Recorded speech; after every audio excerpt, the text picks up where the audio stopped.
Stefano Di Blasi, sono l'agronomo enologo consulente della fattoria di Montecchio. L'esperienza sulle anfore, come spesso succede, è partita per caso, totalmente per caso.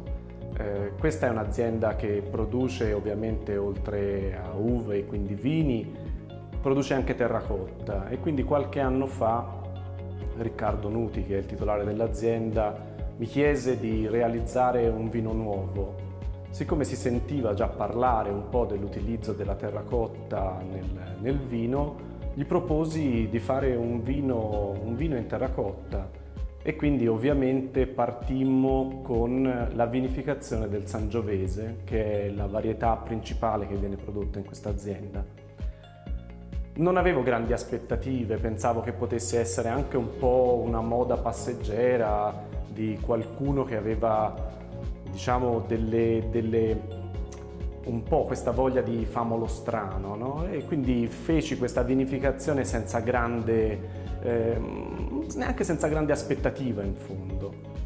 Quello purtroppo, per fortuna, di cui mi sono accorto è che in realtà la terracotta ha una grande capacità di enfatizzare le caratteristiche territoriali e del vitigno. Dopo la prima vinificazione, ma mentre eravamo in vinificazione, quindi durante la macerazione alcolica del vino, questo vino, che è un Sangiovese che, come si sa, non è molto ricco di colore, in realtà era un vino che veniva fuori con una grande complessità aromatica e anche una grande intensità di colore. Oggi ci troviamo di fronte quindi ad una sfida. Che cos'è per me oggi la terracotta? Per me oggi la terracotta è una sfida tecnica, è qualcosa che non conosco, non ho capito perché ho ottenuto quei risultati, sto cercando di capirlo.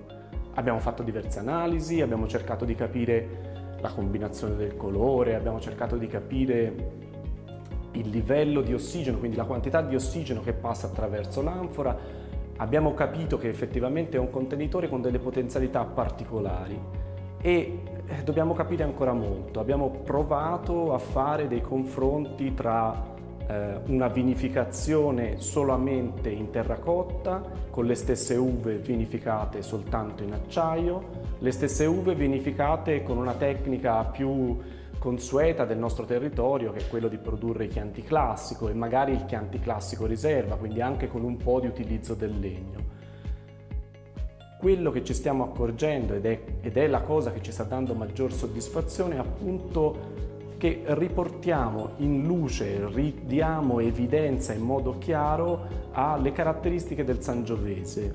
E noi il Sangiovese lo conosciamo come tecnici e non come consumatori, perché noi siamo abituati a assaggiare le uve di Sangiovese, quindi non siamo vincolati da un gusto che viene definito, ad esempio, anche dai canoni descrittivi dei panel descrittivi del consumatore finale. Noi riconosciamo nel vino l'originalità che abbiamo imparato ad assaggiare nelle uve del vigneto, e quello che mi esalta di questa tecnica è proprio questo, che non abbiamo una contaminazione. In realtà, quando noi andiamo a vinificare in acciaio e poi facciamo l'affinamento in botte piuttosto che in barrique, ancora di più oserei dire, abbiamo tutta una serie di aggiunte a quella che è la degustazione del vino, che sono delle, tra virgolette, delle contaminazioni, ovvero tutti quei gusti di torrefazione. Mi riferisco al caffè, al cioccolato, alla vaniglia, non hanno niente a che vedere con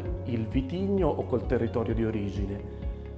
In questo senso la terracotta è un contenitore molto meno invasivo, quindi da un lato, diciamo, la soddisfazione di aver trovato un contenitore che mantiene di più la purezza del vitigno, e dall'altro, per quanto mi riguarda, essendo un tecnico, un enologo, anche il divertimento di misurarsi con una tecnica di vinificazione nuova che ci fa scoprire e superare dei limiti imposti dalla tecnica di vinificazione tradizionale.